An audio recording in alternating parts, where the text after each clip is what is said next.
Under general business, approve the planning commission agenda. I make a motion, we approve the agenda. We have a motion, we have a second. I second that. All in favor, say aye. Aye. Richard. See here? It is good.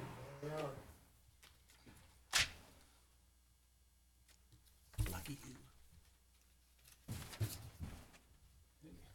He kept it warm for you.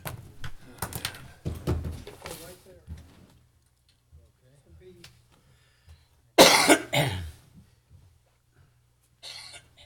Well,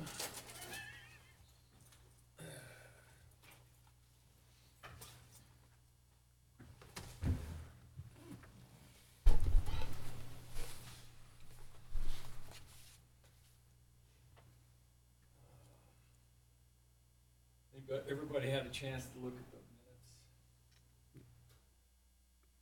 Yep. Does everybody approve the minutes? We have not yet, haven't called for it. No, we haven't. I make a motion that we approve the minutes. Do I have a second? Second. I have a motion and a second. All in favor, say aye. Aye. Opposed, same sign. Motion carries. Any conflicts of interest on any item in front of the board tonight? Hearing none, we'll move on to 3D. Are there any outside communications that anybody would like to divulge? Hearing none, we'll move on to call to public. If there is anybody out there in the audience who'd like to address the Planning Commission on items not on the agenda, please do so at this time. It's a 3-minute time limit, and no action will be taken on your comments. So hearing none, we'll move on to item 5, public hearing. No public hearing tonight. Old business. This is the one we've all been waiting for. Text amendment to the digital highway monument signs. We can't discuss that because of a motion that was made last meeting night, Oh, to wait for the. full commission. Full commission. I think we should probably go ahead and hear the staff. Well, I comments guess again. there's no real report to give. Yeah. He did make a motion last time to consider having the full commission here for a decision or before a recommendation to the council is made. My only concern is sometimes we often have one or two planning commissioners not in attendance, and this could get kicked down the road several meetings, but that's kind of the direction we're going. So I guess we would need a motion to continue the text amendment for the electronic digital highway monument sign until, Well, don't we Our already have fa- one already with the We money? already- It'll just be tabled to the All right, then next You meeting. just need to table it. okay. Okay, So, no new Do we need a information. motion or any kind of, anything land at the table, or? No, because so everyone's clear for the record. If you turn to 4 of your minutes, there was a motion and it was 3-3 with one person being absent, so the motion did not carry. So rather than let it go dead, it was Administrator Brungart said the matter could be tabled until there's a full commission present. After some discussion, there was a motion made to table this matter until there is a full commission present. So, and that motion carried by total yes, Unanimous. unanimously by those that were present. So that's all we need until we get a full commission present. Well, just out of curiosity, yeah, we can, somebody needs to make a motion to table it until, to such point in time when a full commission is here. We don't need a motion. Don't have We to. don't need a It's already motion, been we're taken done, care it's of. done. Already tabled. It'll be All right, until a full commission shows up. Yep. Wow, how's that for a carryover? Okay. Then and we should, I won't just say anything about it. Nobody will. We'll just move on. Unless somebody wants to talk. I would like to quiz staff. All right. Okay. The quiz is, can council bring this up and decide they want to sign and just send it to us to, maybe that's already what's happened. Well, so it kind of is. You know, this text amendment did originate with a council directive to look into the possibility of a text amendment that would allow for digital highway signs. So it did originate there. Our job as planning commissioners was to formulate the process within the text amendment that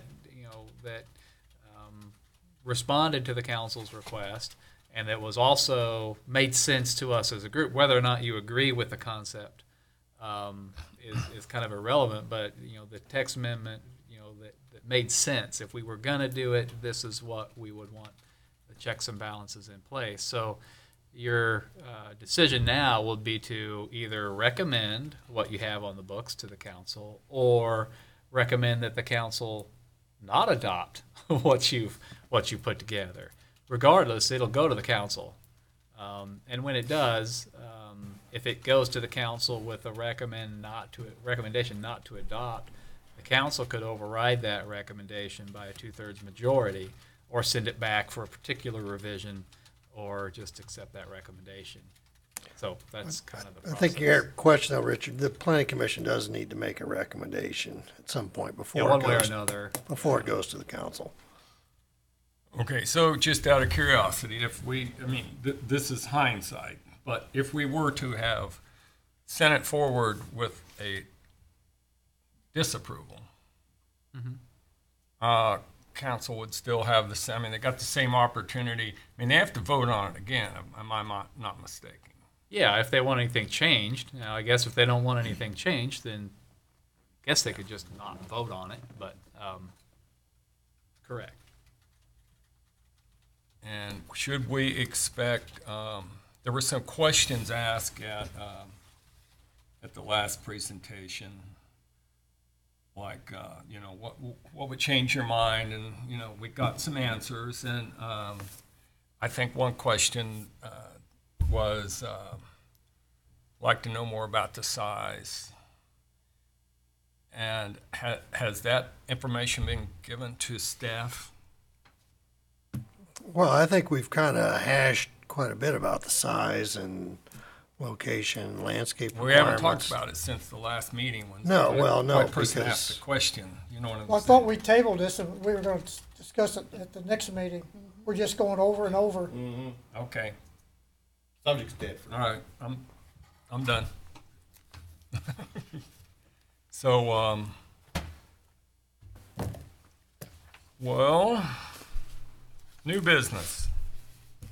Unless anybody else wants to say anything. Oh, okay. New business, the Carriage House Development Plan. We have staff. All right, thank you, Richard. What you have before you is the Phase 4 of the development plan for the carriage houses. Back in 2008, they initially applied for their planned unit development, and it was in several phases, 3 phases, which they've now completed. All 3 of those phases, built them out. The condominiums have been sold, and they are now ready to move into their 4th and final phase under that 2008 planned unit development that was approved by the Planning Commission. What you have in front of you is their application, the regulations for the planned development district, the original, the 2008 document for the planned unit development, and then, of course, their elevations and some of the site design grading plan for the existing, the Phase 4 of the development plan. Phase 4 includes 3 additional buildings. There will be no clubhouse improvements or anything like that. It is just the 3 buildings. One thing is, there will be an entrance off of Gardner Road. However, it will not be a primary entrance. It'll just be a gated entrance for access, emergency access vehicles and things like that. The main entrance will still be through or off of 83rd Street. They've actually filled in this area. It's now out of the floodplain, but the site still drains to the floodplain. They won't need to have any detention requirements because it does directly drain into the Kansas River and Cedar Creek. Basically, it's going to be exactly what's out there now, 3 additional buildings.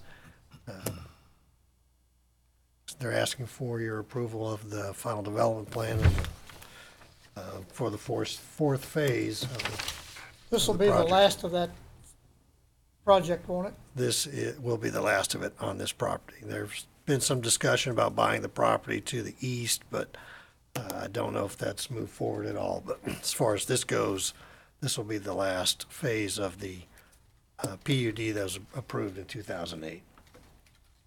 Well, they've run out of alphabet to name their buildings. Got building Z down. Yep. I'd say overall it's been a pretty successful venture. Yeah, it looks good. They've maintained it well. The tenants haven't caused us any issues as far as city issues or anything like that. You didn't find any discrepancies in any of it? No, they've been pretty consistent throughout their whole development process over the last 10 years. Maintains that section of Gardner Road.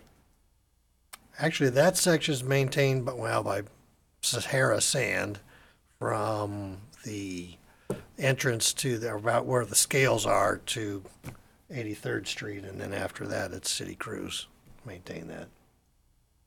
The city crews there from the railroad north. Well, They have basically, from railroad to 83rd. no, they've, So Sahara has from 83rd all the way up kind of to the north line of their property, so the Penny Sand property, Yeah.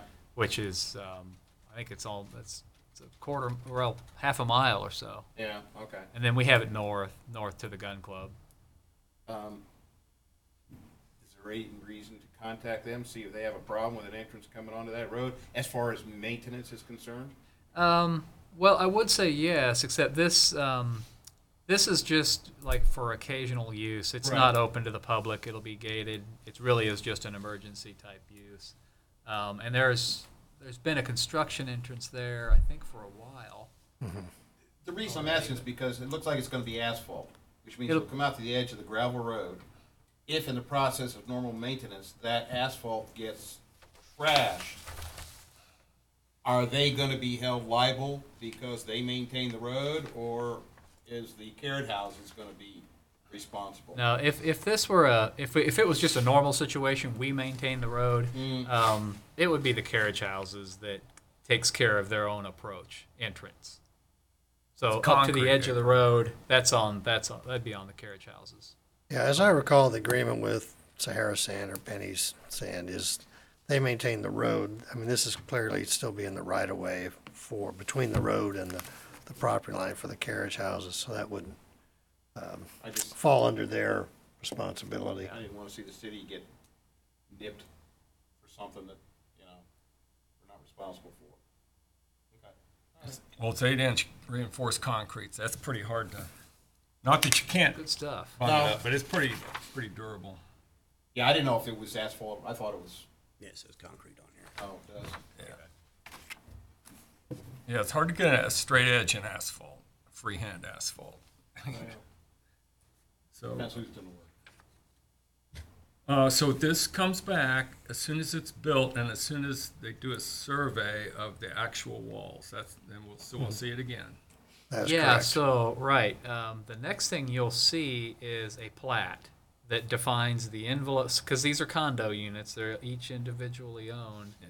So it'll show the envelope of the building as a big square, and then the common areas. So they might plat all 3 buildings at once. They might plat just the one building, the next building. That's been what they've done before. You'll see that plat come before you, and then after that, you'll see a replat of that same rectangular footprint into the individual units. But they can't do that until after the building is being built, so they can actually go out and measure where the walls are. Okay, there's a 25-foot 25.1 foot dimension between 2 buildings. It looks like a roadway between them, between Z and P. Is that acceptable to staff? Well, none of these are public roads, and in fact, I mean, it's all going to be paved, that whole area. Yeah. So it's private development within their items, and, you know, we've reviewed it, so I don't see any issues with it. We've plenty of areas, plenty of roads within town that are not 25 feet in width, so. That's actually wider than a basic road anyway. We haven't had Two-lane any road's problems in 24 the foot. past No, we haven't with had the roads. any issues with anything out there. Well, and there's a 23-foot four dimension from the face of X to P, and that's, if there's any issues, that's on the owner. That, the owner, we're not really saying that's a good dimension or a bad dimension, we're just, or what are we doing on that? Are we approving that dimension, or are we just, Well, Approving a ultimately, concept. yes, we are ultimately, because we're approving the development plan, but, Is that really our and that call? actually, yeah, that's, it's really not something we need to. I think if we had a concern that emergency vehicles couldn't circulate there, or there might be some problem with the trash pickup or something on the site, we might call attention to something like that. But if you look at building P's position to whatever building that is, there's about 10 feet there. I yeah, mean, but it that meets there's the no fire code entrances on the separate. side, Mike. Right, I guess the other There's thing, no Richard, though, is, entrances or exits on the side, that's like the face of the building there. Yeah, well, yeah, well, we there's- actually have a little bit more, like, there's a 6-foot little landscape island, so it's 29 feet 4 inches. Okay. Actually, it's gonna be a little bit Between the more than that, because buildings. there's an easement on the other side as well. I That think twen- because of those landscape islands, the garage doors, there won't be garage doors here. Am I reading that correctly? Yeah. I mean, So that's a blank wall. so it'd be a blank wall there as it Well, that is would make closest to that. sense. Otherwise, I guess as an owner, that would cause me concern if I couldn't get my RV in there if I had to back it in. But aside from that, you know, I think what we look at is, you know, does the site flow work? You know, we have wording in the subdivision regulations, internal traffic circulation, things like that. And, you know, with the other, like Brad said, everything in here will be paved. There's access to all sides of each building, in our view, that's adequate for those purposes, whatever trash maintenance, emergency access might be needed. Well, I was just saying that you look at the other buildings, you got 78 feet, you got 54.7, you know, but from the door side, and that appears to be a bottleneck, but if it's not our call, then. Well, anybody else got any thoughts or comments? Can I entertain a motion? Motion to approve the final development plan for the carriage houses of Johnson County. We have a second. We have a motion and a second. We have a roll call vote, please. Manson, Yes. McPherson, Yes. Schultz, Yes. Garrett, Yes. Chairman. Yes. Thank you, Commissioners. The motion carried. Okay, motion carries.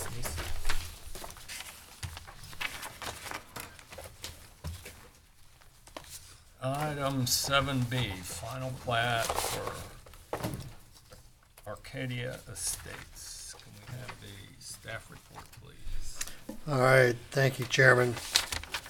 The Arcadian Estates subdivision is moving forward with their development. This is the, I guess, the last step in the process for the Planning Commission is the recommendation of the final plat to the City Council. As you know, a year or so ago, the tract was rezoned to rural suburban. It was annexed into the property, and then the preliminary plat was approved in October of 2018. The subdivision has 26 estate lots. This is now the step where they need to go ahead and file the easements and right-of-ways, lot lines, property description, all with the county, so they can move forward with construction and selling off property to individual landowners who might be interested in developing a house at the location. This will be a state-sized lots. The smallest ones is a little bit over an acre. Some of the ones on the cul-de-sac are quite a bit bigger than an acre. Staff has reviewed this as far as our typical final plat application procedures. Have not found anything that needs to be corrected. There are a couple things, I mean, the mayor's name needs to be updated and a couple smaller things like that, but as far as our review and the process that we've worked through with the applicant and their consultant, this is now ready for planning commission approval, and that's what our recommendation is. And we'll take this to the council at the next meeting. Should you recommend approval?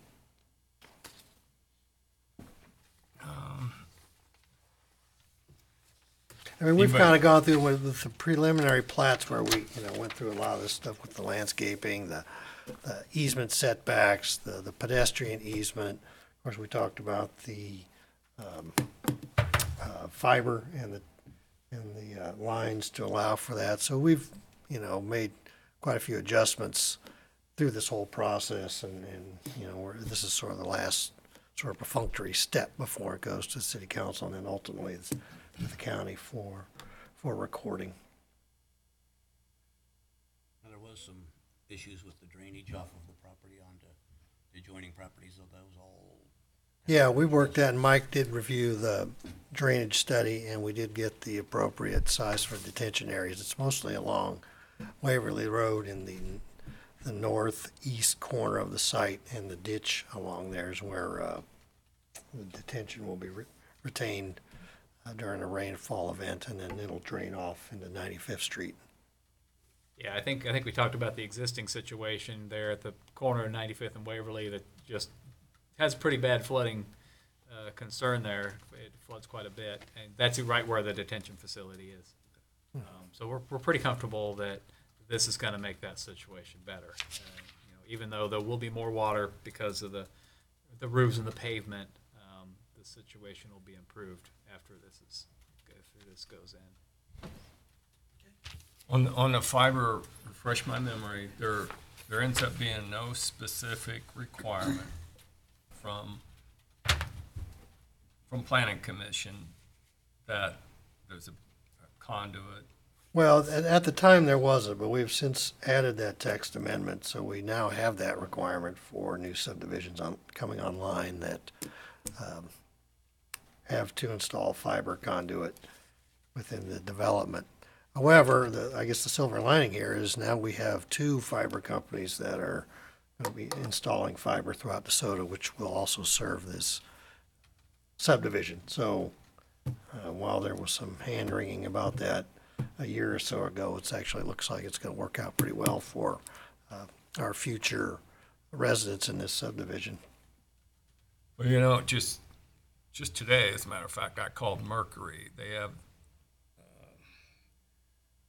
a unit on the water tower, and this direct line of sight, you can get 30 BPS per minute or something, right? From there, right to this property. So they're pretty well. Well, we would pretty good coverage without the. Yeah, we wouldn't think that's good coverage. We wouldn't define that as good coverage. Broadband, the national definition of broadband is 25 megabits per second. Yeah. But that's pretty pathetic, actually, in our view. The fiber companies that are coming in will provide gigabit, so that's 1,000 megabits per second download speeds.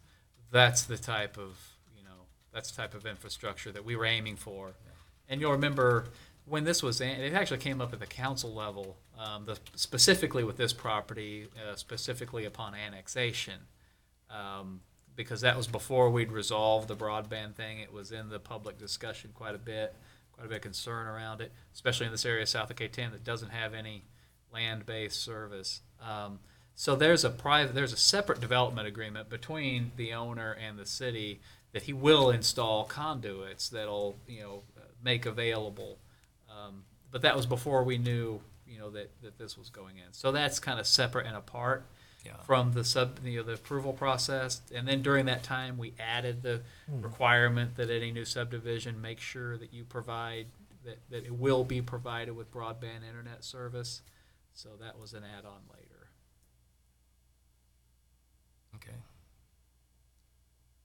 Okay. We did require 2 conduits in that location, right? Yeah, is that Yeah, that's where we it was landed, 2 conduit. wasn't it? We started with 3 and we Yeah. ended up with 2.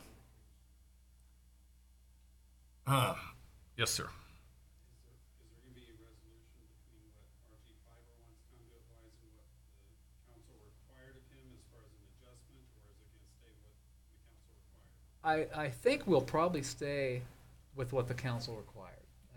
Our agreement with RG Fiber calls for them to put in, essentially it's a conduit bank. It's a big conduit with 7 smaller conduits inside it. And they show in a backbone, and it goes down 95th Street, and it goes up Kill Creek, and just basically for the area south of K10. City has an agreement with RG Fiber to put that in. RG is going to use 3 of those smaller conduits and then turn 4 of them over for the city for our own use. And those 3 of those 4 that we have, we're leasing out to a second internet service provider for that area. So there's going to be 2 internet service providers, gigabit fiber to the home service providers in this area, we hope in 12 months from now. But that agreement doesn't extend into neighborhoods. That was really only for the backbone. And so with RG, it's kind of up to them how they want to build into the neighborhoods. So we don't know if that's going to be. It probably won't be the 7 duct thing. It'll probably be something smaller. It might be a direct. We just really don't know. And then with the second company, we don't know that either. So I think we're going to go ahead and just stick with the 2. Who is the second company? It's called Zoom Fiber. And actually, Zoom, the owner is Cameron Klein. He used to own the Mercury Wireless. He sold that 6 or 8 years ago. He lives here in town off of 95th Street.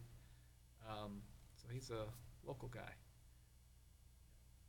Yeah. So we're real excited about how that whole came together. Won't reach my house. No, Darn maybe it. you should annex. That's right, you need to be in city limits, Richard. You annex, and you're I part of the need to deal. annex. Would that take care of it? You'd be part of the deal. Really? If you call RG Fiber, they'll give you, give them your email address. They'll put you on a list, and when they get to the area, they'll let you know. I've already contacted them. But if you're happy with 30 megabits per second, don't let us. 5. 5's all you with need. Me. I got 5's all you need. pretty slow. Depends on what you want to do with it. Yeah, right.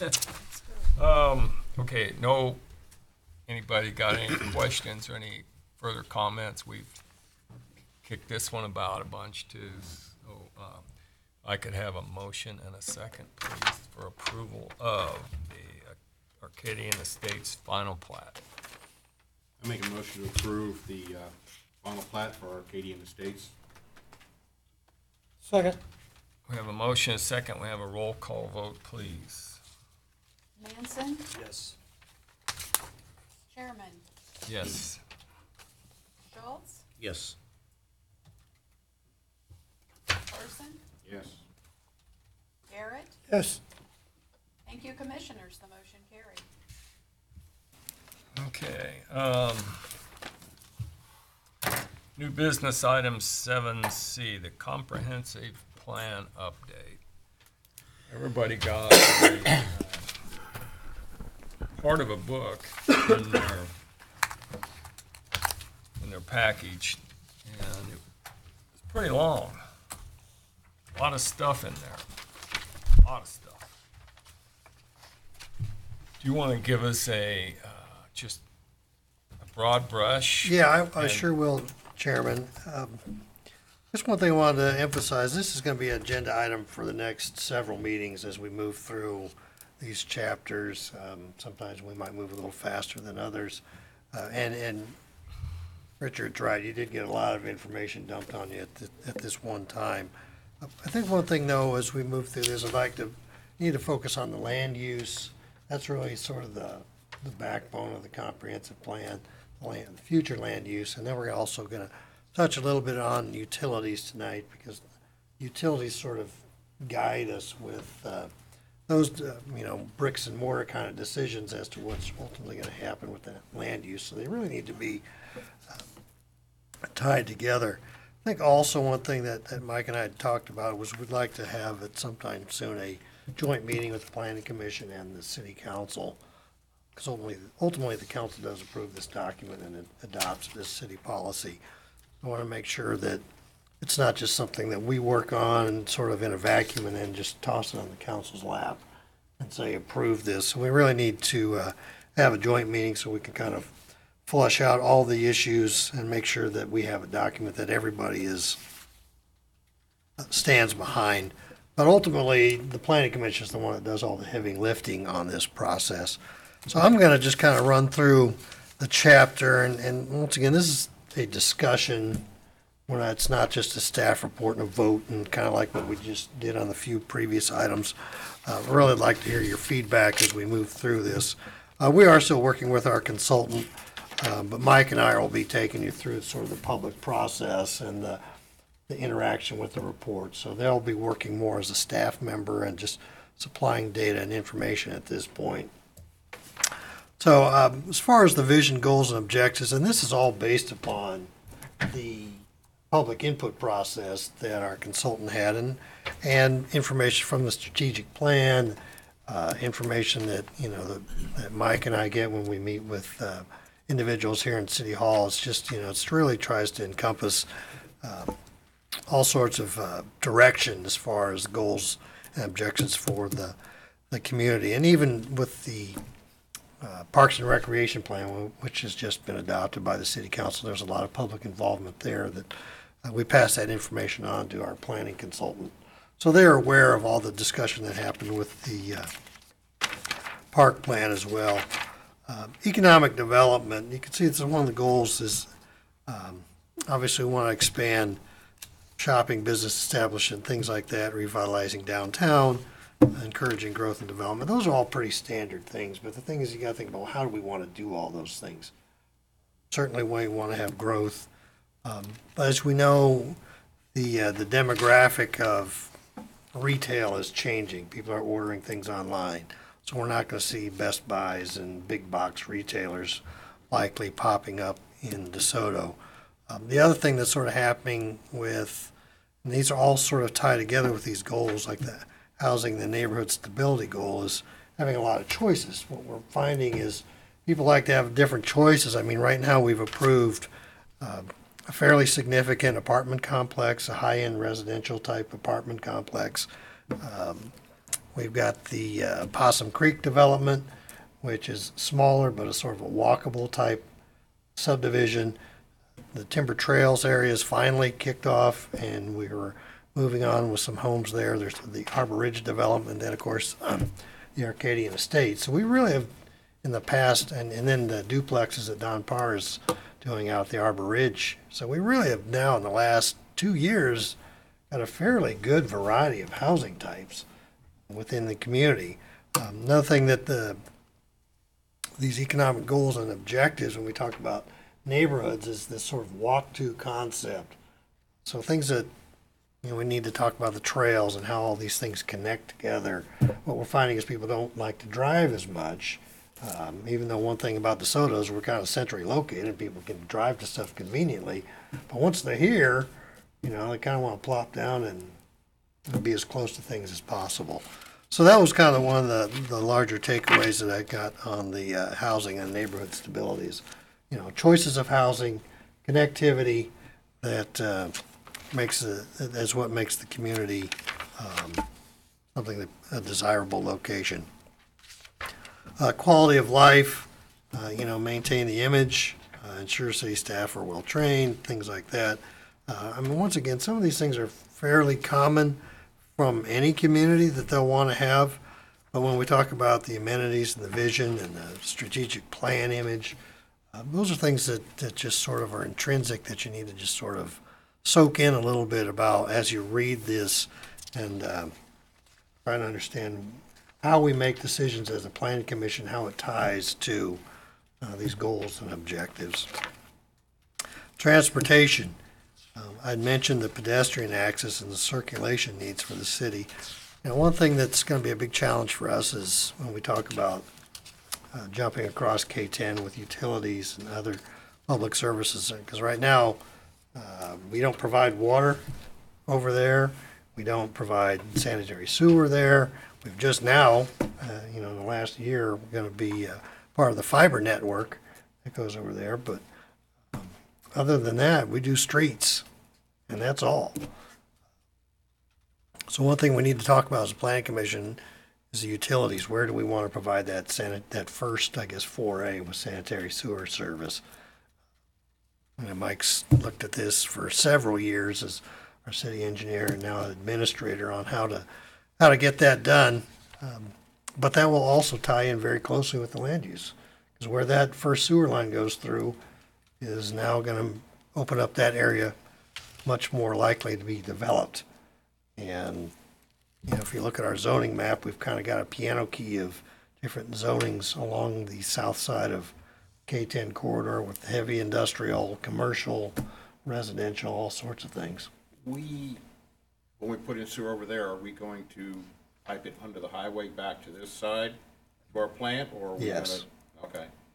Yeah, we'll pump it until there's a point where we need to do something different at the sunflower Yeah, site. But our sewer plant's got, we use about what, 1/4 of it right now as We've far got as a the third capacity? of it right now, and Third. it's expandable to double what's there now. So we need to get more of our citizens on the sewer system, help pay for that thing, first of all.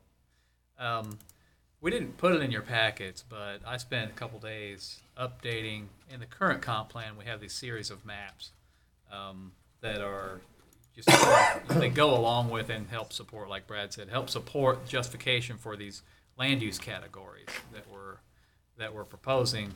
You know, the maps include existing land use, existing zoning, parcel acreage, also the water system map, a current sewer system map.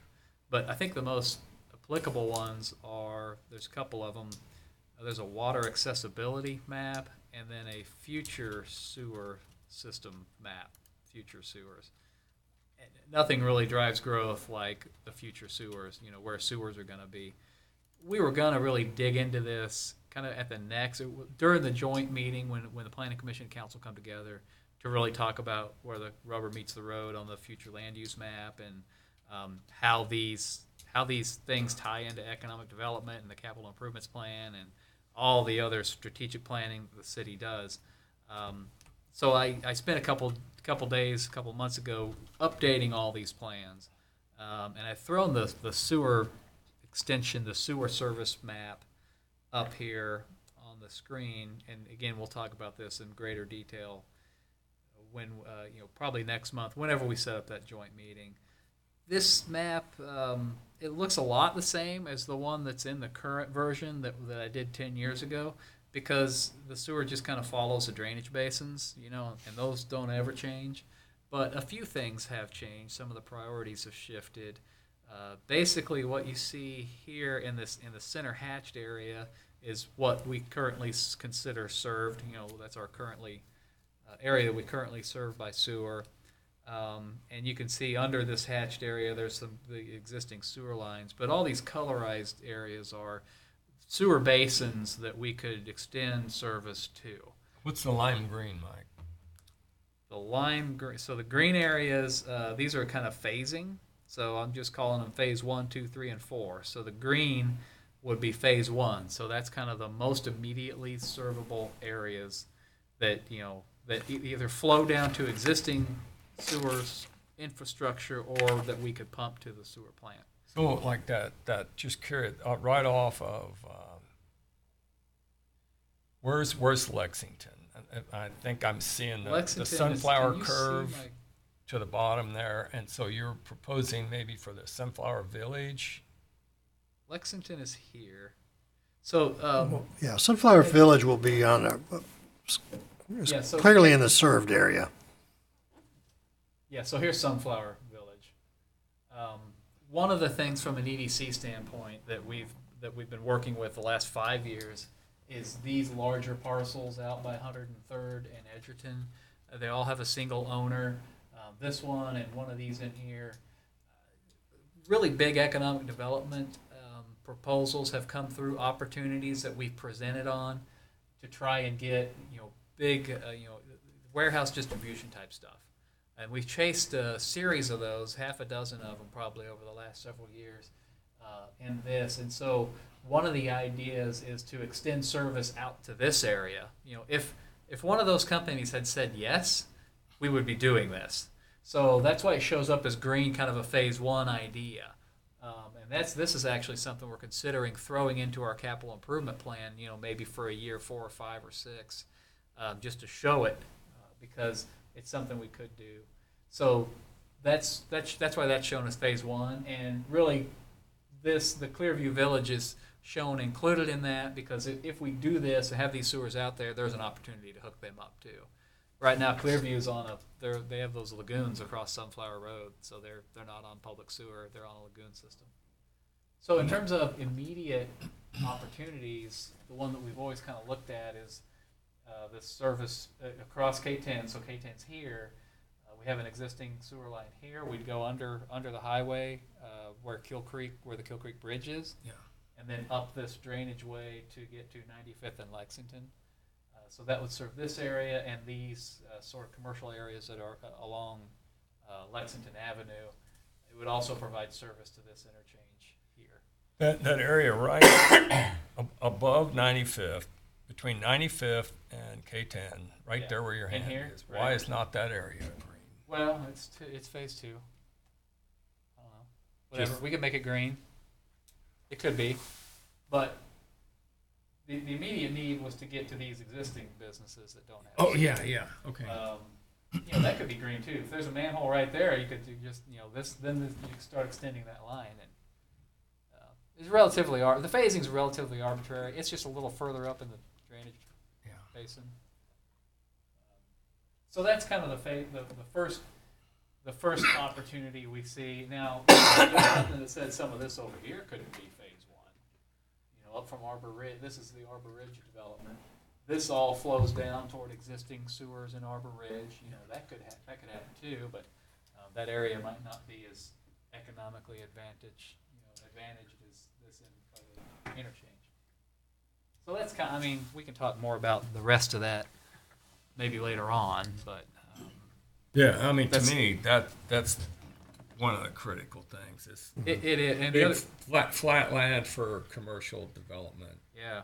in that area over there. Yeah, so this area, you know, around Edgerton and 103rd, there are similar opportunities down here on Sunflower. So I'm also showing this. You know, so this is the north line of Sunflower here.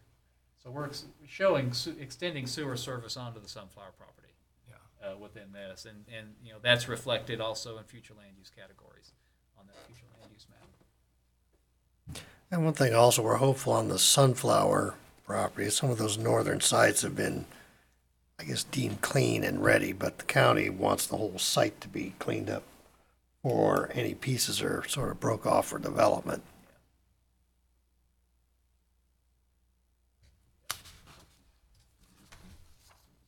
But this is kind of a sort of, I mean, tying back into the utility section of the goals and objectives, is that's kind of, I mean, what we want to have, you know, growth and development. We want to bring these areas into the community, but, you know, we've got to make a choice on where is that phase 1 going to be, where's phase 2, where's phase 3, and that's part of the comprehensive plan. Doesn't mean it's cast in stone, but it does mean that as a collective body, we've sort of agreed to pursue development along these lines and these corridors. Certainly, some sort of large-scale development could change that, but that's kind of the direction that the comprehensive plan gives future planning commissions, future councils, future staff members guidance on where the community is going.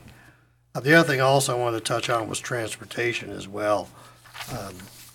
You know, obviously Lexington, as a former K10 highway, weaves through and does cross under new K10, I guess. You talk about as far as what kind of arterials, things like that, where we want growth and development to follow those sewers. When those sewers go in, all of a sudden, you know, 95th Street will need some improvements, especially when you go west on 95th from Lexington. It's just a, you know, 20-foot wide chip seal road. Actually, yeah, Todd lives on that. So you put sewers over there like you talked to Richard and move that into a phase one, all of a sudden that whole road needs to be improved and upgraded. And so that's why we need to, think about utilities, land use, transportation networks, how I mean, that's we're all talking gonna tie. long-range plan, right? I mean, just because we put it Well, in. it's, it is long range until something pops and then all of a sudden it's, and then it's, and so you need to be ready for it. Even something else I was thinking as Mike was talking about this, we've got, JAA Farms. I mean, there's 800 acres on the east side of town that's just sitting there in agricultural production. That's probably one of the biggest tracts outside of Sunflower that's under one ownership in Johnson County. Right now we just show it as rural suburban. It's going to stay agriculture, but what happens if that gets developed into a residential subdivision? How does that impact things? So, and while that's not recommended in the plan, it's just sort of things you need to think about. What happens? What if scenarios? And because all these things, as you know, in development in urban areas, as things push out, a year ago, somebody developing a 600 acre apartment unit or 600 unit apartments in DeSoto would have been far fetched, but like I said, in November we approved something like that. So we've got to be ready for these things and have a plan and policy for when something does happen, because it will happen, and we know that's going to happen in DeSoto, and that's really our goal. We want to have these things here. And that's kind of been reiterated through our public process when we met with citizens. But we want to have it on our terms and on our schedule, so to speak. So are there any more comments on the visions, goals, and objectives? We did talk about a little bit of annexation. What pages does that go on this document from where to where? Okay, actually now I'm kind of on page 27. This is the future development and annexation goal. Up to 27, okay. Is this a good time to? Well, yeah, back. just want you to jump in anytime, Richard, really. I mean, we're trying Well, to just having a general I mean, to go discussion. back, We want- just starting at the front, I got some notes I just want to throw out there real quick. Okay. Here, economic development, local dollars being spent outside of DeSoto. These factors contribute to seepage or leakage, page 4. That's an important comment. Supporting expanding DeSoto businesses on that same page 4 is an important comment.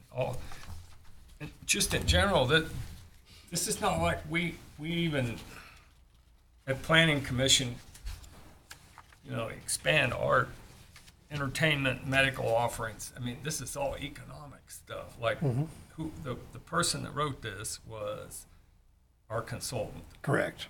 with input from. Well, from staff, the public process, the times that he's presented here and had opportunities to meet with you all. Okay, but our economic development group. Yeah, he met with Sarah Ritter and because there's so much stuff in here that it just ties direct to to dollars. That seems to me it's kind of beyond our. Well, it is, but I mean, and that's what Mike was talking about, getting that into the CIP. When we start recommending, a phase 1 utility plan with sewers and roadway improvements, then it goes to Mike to figure out how we're going to pay for that, and then to get the council to ultimately decide if that's the correct direction.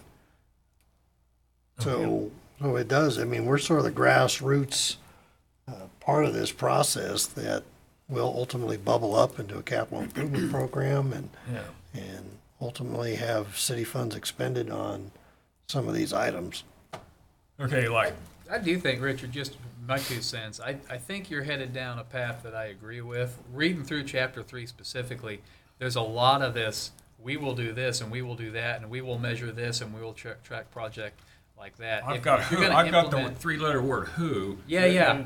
All down the margin. I had thought the same thing going through it.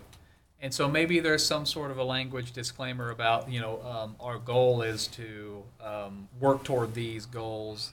But this isn't a commitment to implement these procedures that it's talking about here. Does that make sense to you? Kind of We does, need- like, A giant disclaimer at the end. We need 5 or 6 more staff people to implement everything he's well, talking how, about. And what do this we is know about economic cross-selling? Or sharing training, or, you know what I'm saying, all this Yeah. stuff. I mean, I just bring that up, that it's a lot, anything you ever wanted to know about small town developing, almost it's got a sentence, you know. Our consultant did a good job, but like, It's very thorough. Yeah. like, wow, you know, man, there's a lot here. There sure is. And I don't feel comfortable in saying, yeah, I agree with all that. I mean, I guess I do. You know what? I need a It's hard to disagree with any of it, really. If You you can't read each disagree sentence with on it. itself, you can't disagree with any of Yeah. it, really, with a few exceptions, maybe. So let's find those few exceptions. But I do think there's some thought. We need to put some thought into. I don't think any of it's bad. It might be a little much, you know. Yeah. Might be a little much. Maybe some of this goes into an appendix. But I don't disagree with the thought that gosh, there's a lot here. I hope we're not really committing our. I hope we don't have a time in the future where somebody comes in and says, here in your own comp It plan says, you're you've gonna got the Apple track these marketing 17 philosophy. things. What Yeah. the heck's that? Yeah, I don't know. Or the power of 10 thing, I'm not Right. clear on that either. I think it's good. It's good to point this out. I think there's a way. I think there's a way we can frame this whole discussion, especially Chapter 3. Frame that in a way that allows us flexibility to pursue what we can pursue and hold back what we need to. Again, all good ideas. Yeah, there's the power of 10. There's the seek out funding. Blah blah blah. I mean, it sounds like economic, like Sarah Ritter could have written this. Well, you need about 10 Sarahs to do all this. Yeah, Yeah. You'd need 10 Sarahs if you're going to really do everything in here. yeah. Okay, what else? Do we want to? Okay, preserve neighborhood character. I'm on page 10. There's A, B, C, and then reinstate housing inspections. Does council want to do that? I've got on mine a big no, striked out across that. Continue. I wasn't crazy about that in the comp plan. Maybe consider The housing but inspections, or the What's rental that? inspections? the housing inspections we had. We had one for a while, didn't we? Yeah, we did. Why was that dropped? I think it was seen kind of as an intrusion on privacy and property rights, and to a degree. I don't know that it's something we wouldn't want to do, but certainly to say we're going to do it, I think is premature. You know, if people read this and interpret this like this is our action plan going forward, Yeah. I think that's the wrong mess. This can't possibly be. And I'm not just talking about the housing inspection. I'm talking about the whole chapter. It's a bridge too far with all this. So I think we can, incorporate it as concepts and community goals, and we can pick through here and tick off items that we can accomplish. But to have it presented as though, and I think you're interpreting it like we're saying we're going to do this It's stuff. in writing, and it's Yeah, like and chapter 3, I think page 10, blah, I think blah, we should blah. take that back a notch somehow. I'm not sure exactly how, but Okay, who will manage, page 11, number C and D, housing rehab programs, the individual development account credit program, like, these are just thrown in here as items. There's some potential items that that somebody could take advantage of. yeah, these are under the title of Housing and Neighborhood Stability Objectives and Implementation Strategies. I don't know that that's a specific call to action there or commitment to action. That these are It's a potential thing. Yeah. That'd be a way. It's an objective or implementation strategy. Maybe it's as simple as going through to that and adding some language that, these are worthy causes to consider based on staffing resources and priorities. Well, maybe some sort of statement like that up front, because I think these are all good things to have as a goal, and I don't want to necessarily just strike them out of the plan, but I've never looked at this as like a commandment list. It's more of a, when you think of an ideal community, yeah, we should be doing a lot of these things, but, reality says it's just not possible. Unfortunately, yeah. Yeah, like these are actions that could take place. They could, and I'm sure They they're could taking not. place in some community somewhere at some different level, but Well, like you said, a statement of some kind that there's a lot of stuff in here that would be nice to have, but is not feasible in all cases. So look, don't come in here thinking that you're gonna get all this nonsense from us, because we can't afford to do it. I mean, we're small. Yeah, that's well, good. I don't even know that, you apply this to Overland Park, was a pretty wealthy community. I don't know that they could do all these things. Well, yeah. Yeah, Because it all kind of goes up. You get more people, you get more problems. So it's a never-ending situation. and that's kind of why I sort of look at these comp plans. I mean, you'll never catch up to Yeah. your goals and Yeah, objectives. I think if we find ourselves at a loss for what we could do to promote this sort of thing, this is a great document to go to say to Find look some- at yeah. find stuff. Do a word search on Yeah. some activity Yeah. that's a problem in your community, Yeah. and you'll find, yeah. Edgerton's probably the only place right now that has the even remote hope of doing all of this stuff with all the money they've got flowing in. Well, they got money flowing in, but they don't have a big population base. Where, No, they don't. So they've got more money than they know what to do with, but no people to do it for, and no people to do it with. Terrible problems. Yeah. Well, this is kind of interesting on page 16. They're talking about, our amenities and, some, like number 4 at the top of the page on 16. Four of the critical ones that, I've had friends from out tell me, well, you guys got that great dog park out there. You got Kill Creek Lake. You got, Lexington Lake. You've got the river.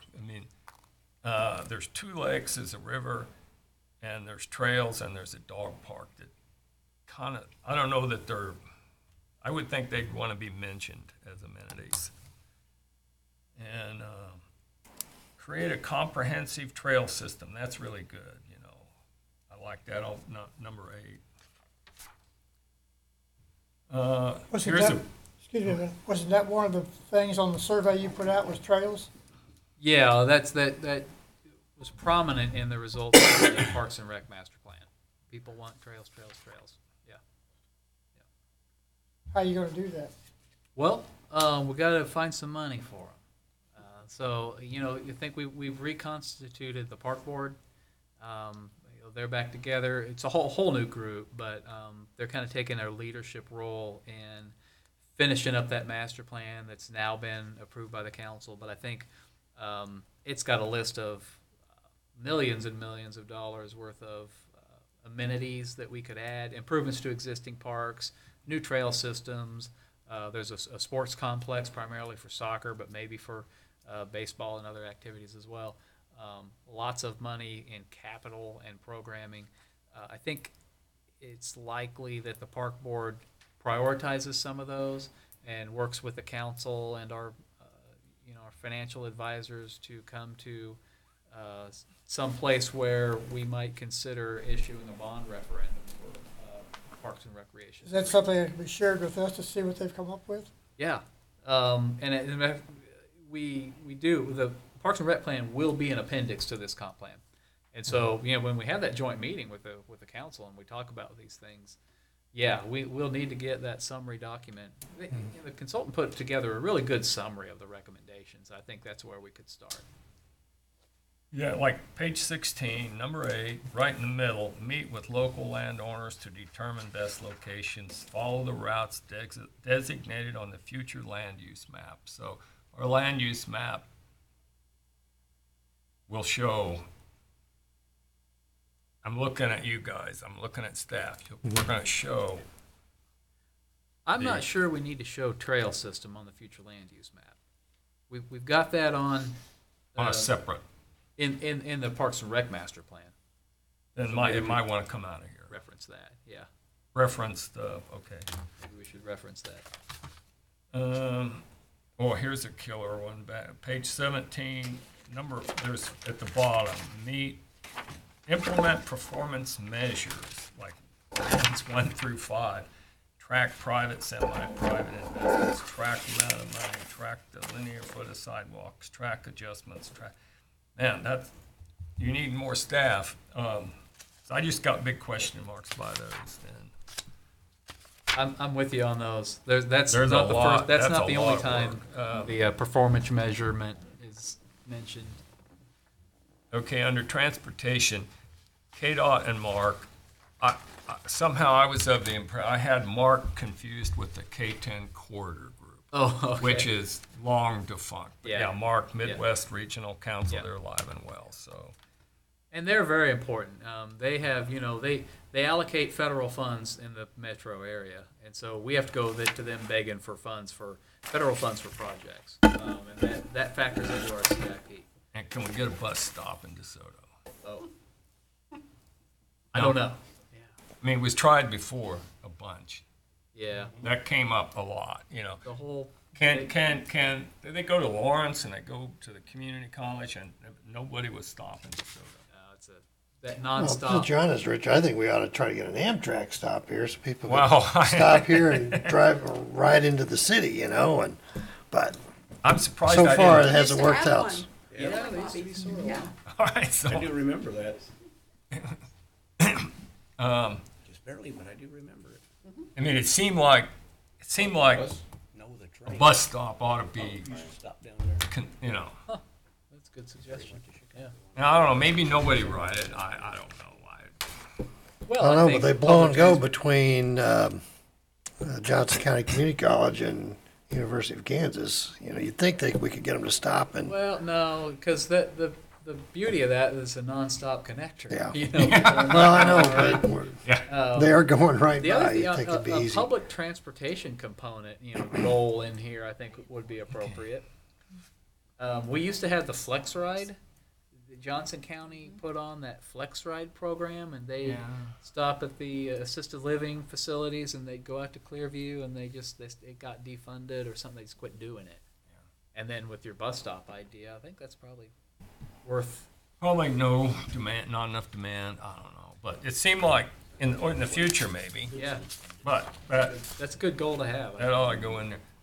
On page 21, improve signage. I mean, we did quite a bit of work on that signage system we have. But, yeah, I guess that can always improve. Page 22, I like that. More sidewalks, more paths. Right there in the middle of it. Page 24, code enforcement. Who is going to do number 7, A, B, and C? Highlight one code compliance success story, consider development and blah, blah, prosecution levels. I mean, man, somebody's gonna have to do a lot of tracking there. Yeah, that is the code compliance stuff is something that it's a constant thing we hear from the community, and we have taken a number of steps to be more proactive in that area. In the end, it does come down to manpower and staffing, but we've formed, we've helped form the Volunteer DeSoto Inc. that Linda really was the charge of. The intent of that group is to help people who can't maintain their properties do the exterior fix up and spruce up of those, and they've done one project down on Peoria this year, and they hope to do more. That's its own entity, but codes enforcement is kind of where they would get some of their projects. That's the idea. Okay. But this is more of a in-house, you always walk a line, between, the wanting people to get serious about cleaning up the property and those that think we don't need to be Leewood. Well, on page 24, items 1 and 2, provide services to 95th Street, provide services to Sunflower. Should those be study providing services, or should they be provide, or this is in a, I guess, I don't know. I mean, it's a capital improvement sort of thing. I mean, Yeah. we've studied it. We kind of know what it's going to take. Well, I think one thing also with our thoughts on Sunflower, I mean, it's, you know, I guess I mean, it's just always been out there for this community, what's going to happen there. But we've never really addressed it on our previous comp plan, and this is sort of our first foray into at least saying that Sunflower site is in our comprehensive plan, and it's part of our land use.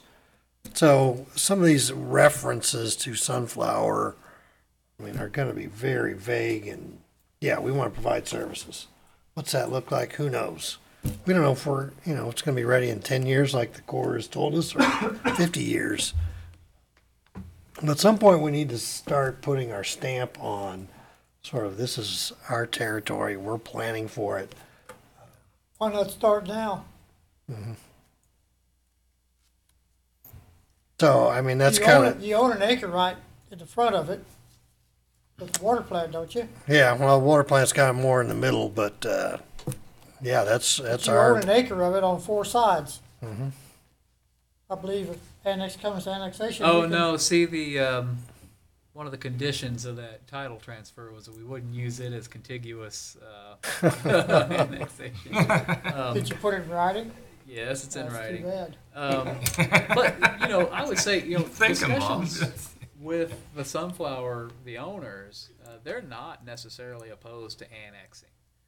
When the time comes, when the development is ready, they've given us every indication that they'd be totally fine if the city annexed and that development happened within the city of DeSoto. Keep telling you, Olathe is coming. Yeah, you do. You don't believe it. I don't believe it. For fact. well, on page 25, number 9 and number 10, those really are the park. Improve existing parks, park decision makers, redefine, blah, blah, plan for incremental development, evaluate development, blah. I mean, that's not us at all, I don't think. I think something there, Richard, we can kind of, I'm just also pointing put them a out note so you, that the appendix is going to include the park plan. Yeah. And those are kind of just sort of some broad brush goals, but, like Mike said, we've established the park board and moving forward with implementing the Parks and Recreation Plan. Granted, it's only been maybe approved last month by the council, so we're, haven't even stuck our toe in the water, but it's going to be part of, all these sort of and then movements moving forward. page 26, item 15, position, hire or train existing staff. I guess we could train you to do this, serve as economic development liaison to recruit businesses and add that on to your work. I guess these words I'm pointing out ought to be consider hiring, or they shouldn't even be in, well, never, just question mark. And then implement and performance measures 1 through 4 on that same page. I got a big question mark. Who does that? And then, like my final deal, page. I think this is final one. 3.9. In order to retain DeSoto's family-friendly small-town atmosphere, the city must grow its economic base. And I don't know. Sometimes I wonder, are those contradictory statements? Kinda, yeah. Like, I spent some time in Cleveland, Ohio. That is a big, small town. When I say it's small, it's got the Italian neighborhood, it's got Cleveland by the Great Lake, it's got, all these little neighborhoods and walkways between it. The whole city has got a walkway around it. And you don't ever, it's not a big skyscraper downtown. So it's this big, small town. I couldn't, it's just the overall feel. So I don't know how to put that in words, but I think we want DeSoto to feel like we want to keep the atmosphere. But I don't know that, I guess you need bigger, better, faster. But Well, I that's, just put question marks by that statement. that's sort of the million-dollar question with all these suburban communities throughout the country is that have started as a small town, people like that feel, but yet growth and development come and, how do you keep from losing your soul, so to speak? And that's, that's just a question that's been a conundrum for communities in the last 50 years. How do you do that? Well, that's a good. But it doesn't mean you question. don't want to try. It's Yeah. almost impossible in many ways to achieve. But Well, That's- everybody wants more amenities, right? They want better roads, they want more sidewalks, they want better parks. The only way you get that is you Want- get more people in that's right. business. Want faster internet, all those things, right? You want this, but you gotta have this to pay for that. You get people to move from the cities to out here, and, well, it's not too bad, but, it'd be nice if you had this or that. Right. So maybe just bring all that stuff that they try to get away from, bring it with Then them. you ask, well, why'd you leave the big city if you want all that stuff Yeah. out here? Yeah, so I can help with that. So I guess maybe my overall message is let's consider the small town atmosphere. And I don't know how to do that exactly, but don't sell out. I don't know. Man, I just throwing up a question mark there. Well, yeah, I think that first sentence, I think it is kind of contradictory. Maybe a more accurate thing to say is something along the lines that we want to maintain the family friendly, but we also want increased amenities and services that come with attracting businesses and residents, or that can only come by attracting businesses and residents. And that would be really in line with the strategic plan and the EDC's goals and objectives, and really all the kind of planning we've done the last 3 or 4 years. I want to move to DeSoto. They got such big lots out there, and it's real open. And I don't have my neighbors right next door, but all the new tracks we're planting are we can't help it though. You know what I'm saying? All the tracks we're planting. So enough said. I don't know any answers. I'm just throwing out some stuff. Well, that's the thing about comp plans. There's all this information, and no, we don't have all the answers, but we're going to try to, knock the targets down as we can and get through them. Okay, that's my 1 through 27. All right, so who's next? Who's got their comments for next one? I was just glad we had an extra week to read through all this. Yeah, actually, I think that did help us the extra few days for. I actually did make it through all of it. Took a couple of naps, but. All right, well, now sort of moving on to the future land use, and there's a map that we've gone through with a consultant, and Mike's provided a lot of information. So you can see from that document, it does include the Sunflower site, not quite in its entirety. We do have a annexation agreement with Gardner that the very southern end of Sunflower would not be within DeSoto's annexation territory, but as you can see, it's almost triples the size of the community, just that one. By including them in our comprehensive plan. Kind of Mike touched on a lot of the issues with the sewer development and how that influences the land use. And I've got some notes on here where it shows where those sewer line connections are and how that relates to the future land use. Growing along the Lexington corridor, 95th Street seems to be a fairly logical approach. We're talking about a lot of commercial development, things like that. seems like one of the trends is more of these mixed-use types development where you might have commercial on the first floor and apartments and or condominiums on the second floor, so people have, the hair salon, restaurants, convenience store, things like that really nearby.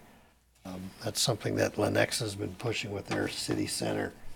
That's sort of the wave of the future, I guess, or at least that's what is being proposed right now. I see this sort of as an opportunity for something like that, but is that something the Planning Commission and ultimately City Council will want to pursue? I guess that's what I'd kind of like to sort of start that. When we talk to utilities in that Lexington K-10 corridor, we show commercial and mixed use right in that area. Is that something that we see as a fairly significant or something that just is a natural type fit, or is there something else that maybe we should consider there? If the sewer comes up through that area,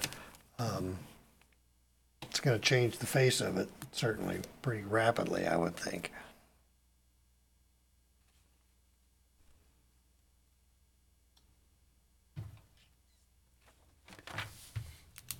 Mike, if you had to make a decision tonight, set in stone, where would be your first run of sewer?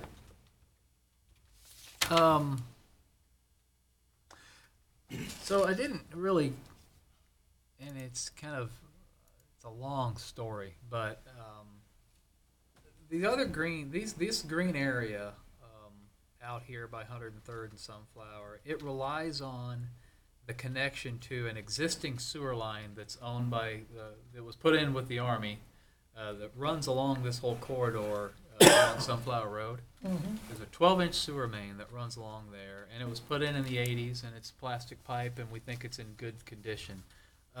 We're trying to acquire that from Sunflower so that we can use it to provide sewer to this green area and to all those areas out there.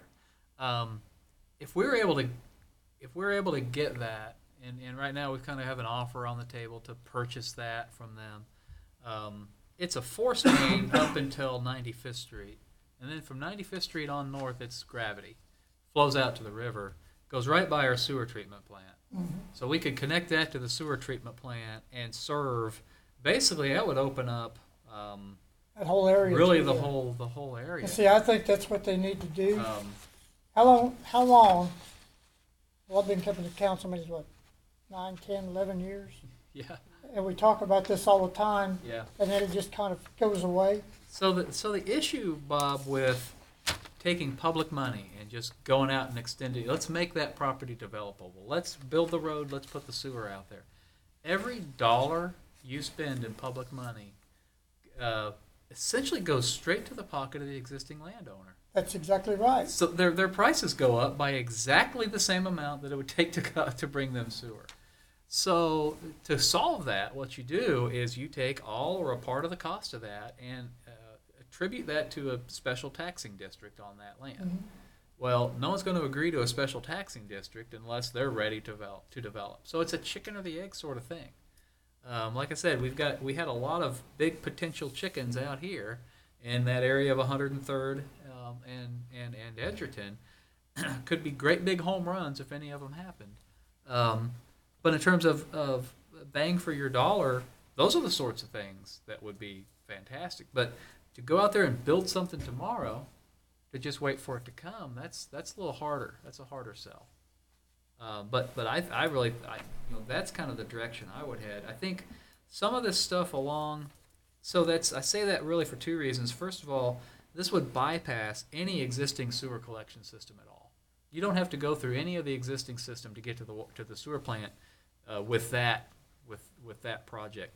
The other one, the one that we've talked about for 15 years, getting sewers out along 95th south of K10, that does rely on initially a connection to the existing system that runs north from Hootamaki into the DeMeadows subdivision, that then gets pumped down to the main lift station, which is by engineered air, then gets pumped all the way out to there's capacity points, there that will reach the capacity. We can't develop that whole drainage basin with that existing. So eventually you're going to have to put a regional pump facility down there, that blue dot, and pump it out and around into this line I'm talking about to get to the sewer plant. So that's kind of a two-step process.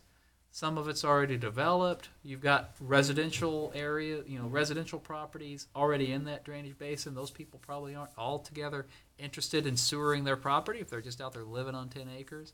So there's some hurdles there. And then the other thing that I kind of like about this area out here is that it's positioned to sunflower. So if development starts happening here and we get to 5 years down the road and something, we clean up some of sunflower, could trigger some of the stuff to happen on sunflower too.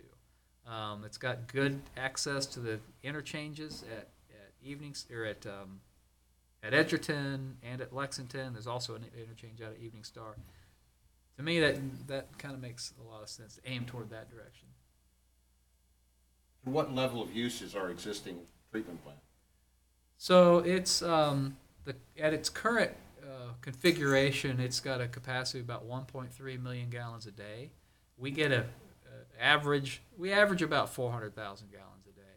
We'll peak out at about 500,000 maybe. So on peak, like when it rains, So it's not even up to 50%. No, not 50. And it's set up to expand to double its capacity. We'd have to build more. You'd probably put another couple million into it. And, what about the sunflower plant? What kind of conditions is it in? the water plant?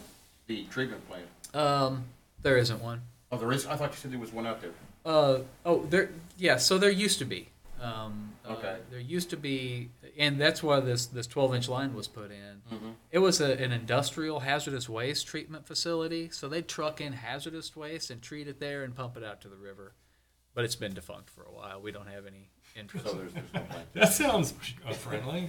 Well, it wasn't. They got Sounds in big like trouble with They got in big trouble with KDHE Yeah. over that back in Those the catfish 90s. were looking kind of funny. We was catching. Was it PVC It's PVC. dumped in there? Yeah. Oh, what do you mean? PCBs. Yeah, Oh, PCB. Yeah, Yeah. I think that's right. because there was a warning, don't eat the fish. And they got, in the late 90s, KDHE was coming down on them. Yeah. And the newspaper headlines read, DeSoto sewer plant out of compliance.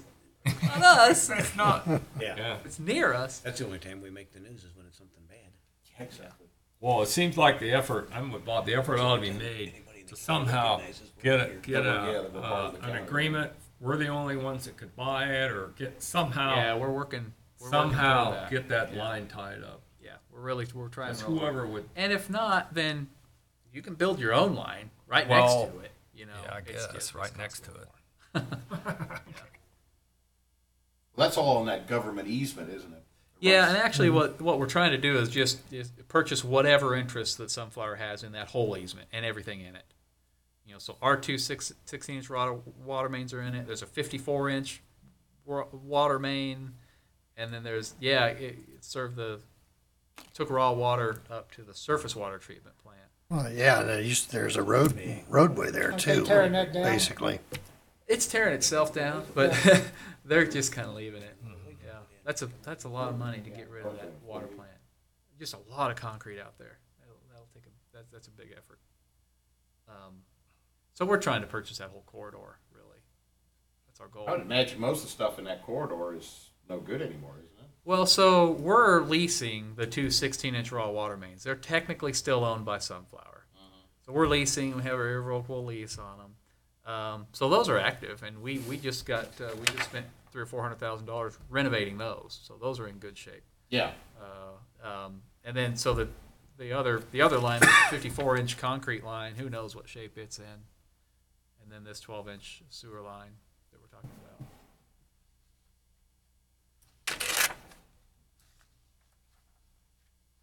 So, fun stuff, right? Well, I guess sort of to frame our thoughts on this future land use plans, we always sort of gravitate back to the utilities and the road network and how that defines future land use. We certainly show a lot of activity at some level. south of K10 and the Sunflower site. I think to put it in the broadest brush terms that you can, and I think the same could be said for our existing land use, and the new one. You see some of the more dense residential areas proposed. None of that stuff goes east of Waverly Road, and the reason is that back in 2004 and 5, we did a sewer master plan to try and decide where we put the newer sewer plant, and we decided to put it out northwest of town. The reason for that is because the stuff that we have east of Waverly Road is in that next drainage basin, or it drains toward Cedar Creek, basically, drains toward the east. So it would be a little harder to sewer, but it's also, we feel like that's an opportunity to provide this larger lot, estate-sized residential opportunity that you can have in DeSoto that other towns in Johnson County that you can't do. It's already propagated with those types of residential developments. To go shoehorning in some 4-unit, 4-unit per acre residential subdivision into there would be difficult. Just from a zoning compliant, from a zoning and neighbor standpoint, plus the fact that it's harder to sewer. Kind of made the decision that the eastern third of the landmass of the city, it's just going to be preserved for rural residential or estate or agricultural type uses, with the exception of the stuff north of 83rd. Of course, we have the sand plant, we have the carriage houses, so we've shown some of that stuff in the updates.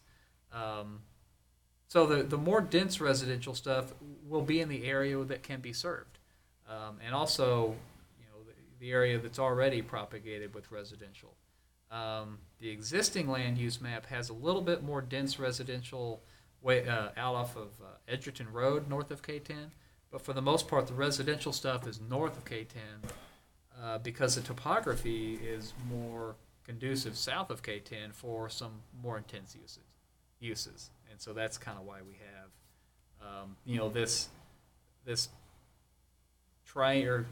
rectangular area between 103rd Street, K10, and Lexington Avenue is one that we're looking at for, quite a few commercial, mixed use, light industrial type uses.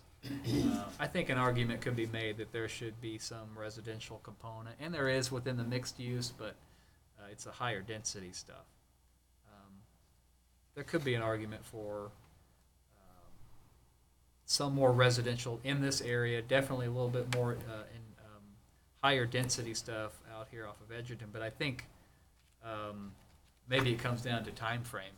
Is this a 20-year plan? And if so, there's 20 years of growth, plenty of, within this yellow we have already. So this is really just longer term stuff.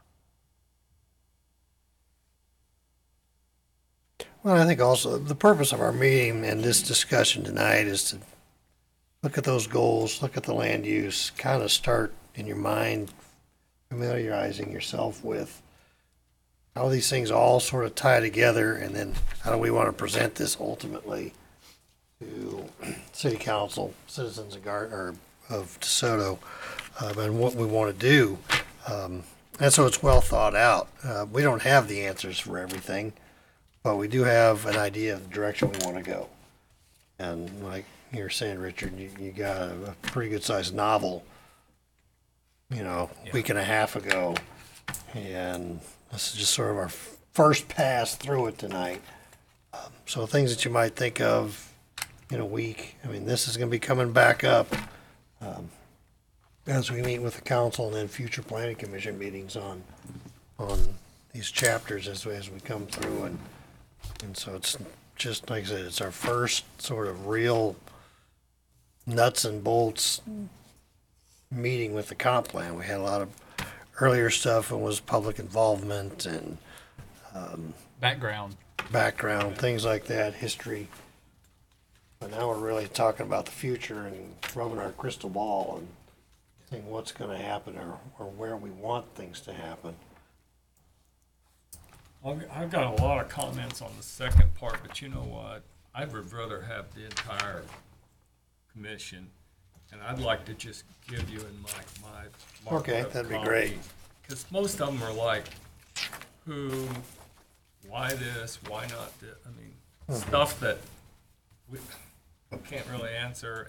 But I will say, to me, like the utilities, if you're gonna like start showing this residential development out here, you know, let's say we're here and you show something over here, you can have vacant, I mean, the city needs to be contiguous, you know what I'm trying to say?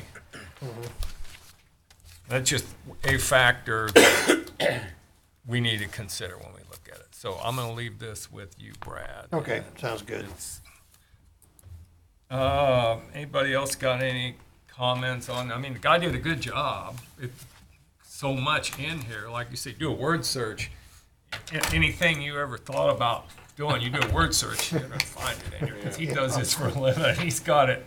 But like, which parts we gotta do a disclaimer, and we gotta understand how it fits us, so that's all I'll say. That's exactly right. Anybody got anything else?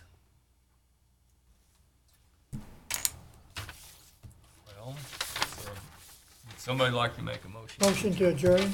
Second? Second. Favor say aye. Aye. Aye. All right, motion carries. All right, thank you, folks. Yeah. Tim had an emergency water line break Oh, man. Oh. over at Blue Valley Schools or something. So Was it a inside break or an I outside? don't know. He just said I had an emergency water line break at Blue Valley. Every Oh, time it's it gonna go. cost them. Every time it gets this cold, we have water mains It'd be a all lot over. of place in Mexico. There you go, right? Up the street from me while I was gone. Yeah. It doesn't ever freeze in Silver City. We actually got that one fixed pretty quick. But yeah, it's that time of year. You know, Mike, what do you one, think of the meeting last off the night? record here, there's a lot of stuff in here, I thought but it was really I didn't want to say it with really the audience we had. good. I It's like about retail